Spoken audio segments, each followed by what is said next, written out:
ഇന്നത്തെ ഉച്ചയോട് കണ്ടാലോ? അപ്പോൾ ഇന്ന് കിട്ടിയത് ചെമ്മീനാണ് കേട്ടോ. പുറക്കാട് പോയാണ് ഞാൻ സാധാരണ മീൻ വാങ്ങിക്കാറുള്ളത്. ഇന്ന് നമുക്ക് ചെമ്മീൻ കിട്ടിയത് കൊണ്ട് തന്നെ ഞാൻ പോയിട്ടുണ്ടായിരുന്നില്ല. അപ്പോൾ ചെമ്മീൻ വെച്ച് എന്താ തയ്യാറാക്കുന്നേ? ഇന്നൊരു ചേട്ടൻ കൊണ്ടുവന്നതാണ് കേട്ടോ ചെമ്മീൻ. അപ്പോൾ പിന്നെ ചെമ്മീൻ വെച്ചിട്ട് ഒരു റോസ്റ്റ് ഉണ്ടാക്കാമെന്ന് വിചാരിച്ചു. അപ്പോൾ ഇന്ന് നമുക്ക് ചെമ്മീൻ റോസ്റ്റും പിന്നെ നമ്മുടെ കിഴങ്ങ് മെഴുക്കുവരട്ടിയും പിന്നെ ഇന്നലത്തെ കുറച്ച് വെള്ളരിക്കയല്ലല്ലോ, തക്കാളി ചാറ് കറി ഇരിപ്പുണ്ട്, മീൻ കറി ഇരിപ്പുണ്ട്. അതൊക്കെ തന്നെ ധാരാളമാണല്ലോ. അപ്പോൾ നമ്മുടെ റോസ്റ്റിനായിട്ടുള്ള സവാളയൊക്കെ നന്നായിട്ട് വഴറ്റിയെടുത്തിട്ടുണ്ട്. ആദ്യമൊക്കെ ഉണ്ടല്ലോ ഈ റോസ്റ്റ് മുട്ടക്കറിയൊക്കെ വെക്കുമ്പോഴത്തേക്കും എനിക്ക് എത്ര ഞാൻ നന്നായിട്ട് വെക്കാൻ നോക്കിയാലും ടേസ്റ്റ് ഉണ്ടാവത്തില്ല. അപ്പം ഞാൻ ആലോചിക്കും എന്താണ് ടേസ്റ്റ് ഉണ്ടാവാത്തതിൻ്റെ കാരണമെന്ന്. പിന്നെ മനസ്സിലായി ഇതാണ് കാരണമെന്ന്. ഇപ്പം ഞാൻ നന്നായിട്ട് സവാളയൊക്കെ വഴറ്റിയാണ് ഉണ്ടാക്കുന്നത്. അപ്പം നമ്മുടെ ചോറ് ഇവിടെ എടുത്തിട്ടുണ്ട്.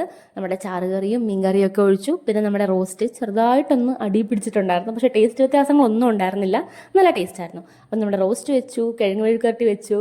അപ്പോൾ എല്ലാം ആയിട്ടുണ്ട്. അപ്പോൾ ഞാൻ പോയി ചോറ് കഴിക്കട്ടെ. എൻ്റെ വീഡിയോ ഇഷ്ടപ്പെടുവാണെങ്കിൽ ചാനൽ സബ്സ്ക്രൈബ് ചെയ്യാൻ മറക്കല്ലേ.